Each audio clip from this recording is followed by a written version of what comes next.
the biggest challenges Irrational faced when developing BioShock was figuring out a way to retain the feeling of a deep RPG while making the game accessible to a broader console audience.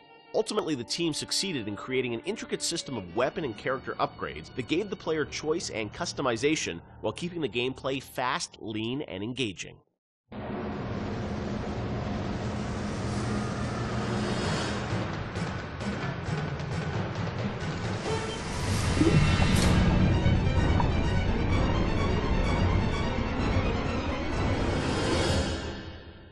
One of the hallmarks of BioShock, to me at least, was that it really blended RPG and sort of first-person action game together in a way that, is sort of standard today, but a decade ago was really pretty revolutionary. And I know for the team, I think at some point it became clear that you wanted this to work on consoles, not on PC, right? Well, both, yeah. Yeah.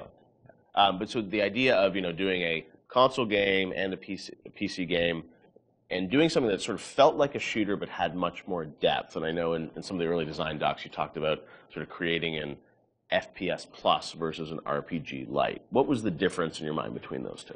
I think for us, the big difference between System Shock and BioShock ended up being that System Shock was more about your character growth and BioShock was more about the environment. Because with System Shock, we really didn't have System Shock 2. We didn't really have either our team to make enough assets or the visual power to sort of make a really convincing environment. But as we started working on BioShock, the art team was so strong that the ability to tell a story within the environment became the most important thing about the game. And that was sort of not something we thought right at the beginning. That was not really a concept we had.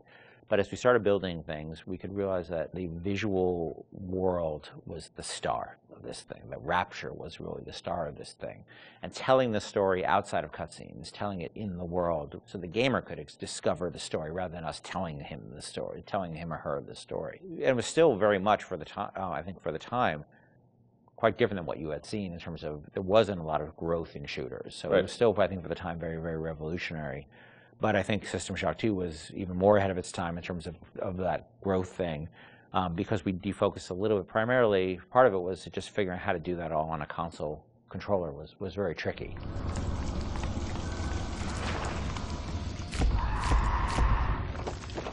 No, I remember even the early demos, and people you see a plasma, you see like a upgraded weapon, people are like, oh, I've never seen that before in a shooter. And that was, when you were coming out of the sort of, the Quake, Doom, Half-Life, where it's like you have, 8 weapons on the keyboard, and you sort of knew what they were, and they weren't going to change. Yeah. Sean, was that something that, from a sort of creative standpoint, was it always clear that that was something you guys wanted to do, or it evolved over time because you wanted to have more depth in the game? I mean, it certainly evolved over time, and each upgrade path was slightly, had its own unique challenges. Like certainly upgrading the weapons, you had to design a base weapon that didn't feel like crap, still felt like something that you wanted to use, but then the ability to add the upgrades to that, and each of the upgrades can come in any order, so you have to be aware that this, parts A, B, and C could come in at any different time to upgrade the weapon. In a first-person shooter, that's your star. That's the thing that you're seeing all the time. When it comes to other things, plasmids, things that are, Tonics. Tonics, yes, sorry. It's been a while. Come on, Sean. I know, it's 10 years. Those things were more offloaded to machines that you would then have to interact with, so you're not carrying the inventory around with you. But each of these decisions on how we're going to upgrade the player, it wasn't like a mouse and keyboard. Okay, we can just use the mouse, and you have all these buttons at your disposal. You could arbitrarily point at a part of the screen really easily, which you could do in System Shock 2. Yeah, so we certainly learned trial by fire when we were trying to adapt these things to the console at the time. Yeah, and like having different ammo types and stuff like that. Like we went through numerous iterations of the interface to make it. Like we had the first times we sort of put the interface into play.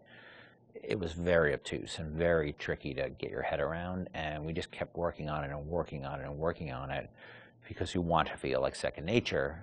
But we spent a lot of time on that.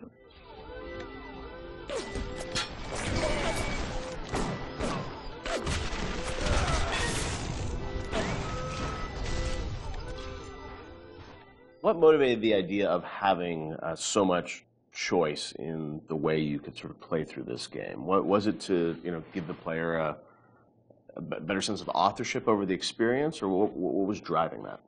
I've always liked the idea of giving the player a lot of agency in terms of their play style and experimenting with the play style and trying different things and seeing what worked and didn't work and interacting with the environment. The notion that it's sort of a playground that you get to play around with and imprint your own desire on was great, because I think we were more skeptical about being able to do that with story at the time. In fact, so much to the point where that became almost like a joke. You know, that becomes the meta joke of the game, of how little agency you have in your story. But agency in terms of how you play the experience and how you load out your weapons and how you interact with the environment, as compared to most shooters at the time, where basically like you can shoot them with the shotgun or shoot them with the the pistol. That was really important to us. So we spent a lot of time trying to make the world react in a way that you would expect and hope it to react when you tried something. Right. And some of those system or decisions we made about systems fed back into the narrative, like locking Adam behind Big Daddy and the little sister. Like, you can't get Adam unless you deal with the Big Daddy, which then becomes a roving boss fight, which then becomes another system that I don't know if we planned that from the start or was one of those happy, like, serendipity, like, oh, this decision that we made about putting Adam behind the Big Daddy totally works, because now we have a different type of boss fight that you hadn't really seen in other games. Actually, it was bad. It was the other way, because what happened was originally there was no concept of Adam, and Big Daddy just had money and other treasure on them, like every other splicer. Yeah. And they were so tough, nobody would ever fight them, because why on earth would you go after that guy? Right, go off a bunch of small splicers and get the same amount, yeah. So we had to come up with a currency that was exclusive to them, because we knew that was where the fun was, right? But we also knew people were terrified of them, and we didn't want to fight them. Yeah. So video game development and system development is a lot like economics, right? In economics, you try to encourage certain behaviors through tax, usually through tax policy. Well, you want business growth, so you lower taxes on certain segments of the business economy, or you want to encourage, people to move into this area, so you make incentives to move in here. We had to make an incentive for players to fight the Big Daddy, and Adam became that incentive. And then once you had this Adam, then you had a new piece of narrative, which they could then incorporate back into the story. An old tasty Adam I can drink.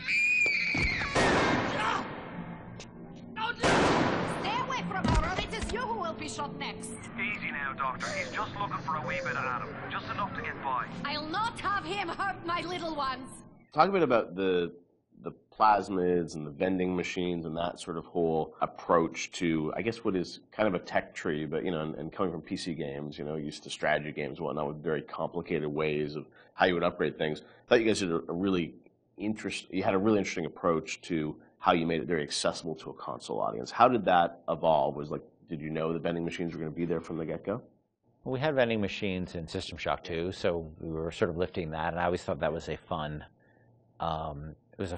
notion because it's a affordance that people already understand.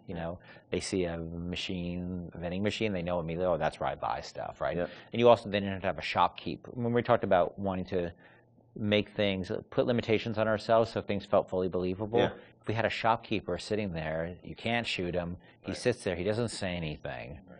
And all of a sudden he feels fake. Where a vending machine, the Circus of Values machine, can feel 100% authentic.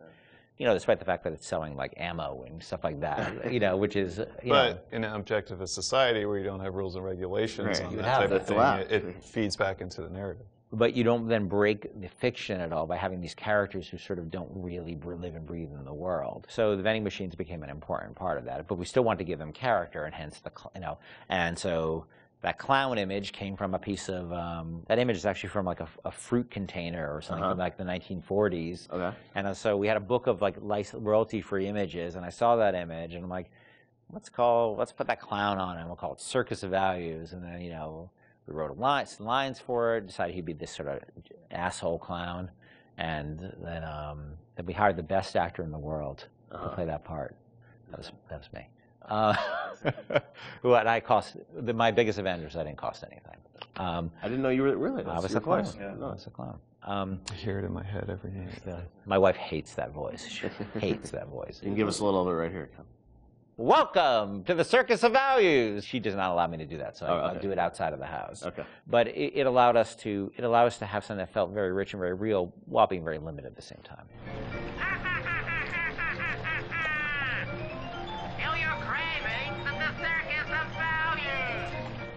And also, the plasmids and sort of the motif of sort of the videos and how you explain sort of what a plasmid was, that was a really fun way, I thought, to sort of explain that. Sean, how did you guys evolve that? Because it was a very artistic approach.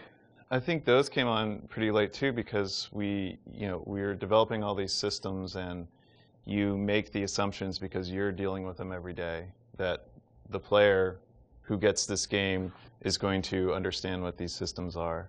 And we always joke that you can't ship a developer with a game, or you can't expect somebody to have a README file for all of these things. Nobody's understanding what these plasmids are or how to use them. How do we present these to the audience in such a way that they're going to understand what it is fictionally and what it is functionally? It was Rob Waters did a lot of the animations on those, and we sit down and we write out like a little 30-second commercial of what this thing is. And again, because going back to the narrative, this is what would happen in Rapture. People are trying to sell these things, so they would come up with commercials to explain why you need this. Using that as your framework, you can then come up with all of these little gags that people will remember that have a little personality to them. But I think ultimately in the end weren't that expensive to create, because they're cheap. I think that one of the most important things about it is we didn't want them to be long, and we didn't have a lot of budget for the art, so we have like a couple of frames of animation in them essentially. And so we had to figure out, how do we message how this thing works in like that. And that's what marketing is, right? It's how do you message how something works. And marketing and tutorializing are very similar things, right? You're trying to get a message across in a very brief period of time in a very snappy fashion. And I think that one of the things that I always felt about games is that tutorials are sort of death. And because they're usually like, you go into a scene and there's like a shooting range or something like that, and narratively they never really make sense either, and they're so boring. And so we always try to put a big burden on ourselves of how do we train people while not letting them know they're being trained, and brevity is really important to that. So we had a bunch of art constraints on that, which also led to a bunch of writing constraints, and so those things were like, I don't even know if they were 30 seconds. Yeah, they were really short. Yeah, like 15 seconds long. We had to explain a whole plasmid in that period of time, and I think that was a good exercise because it also made the game, it forced us to be concise and to really explain what this thing was like that. Throw objects at foes.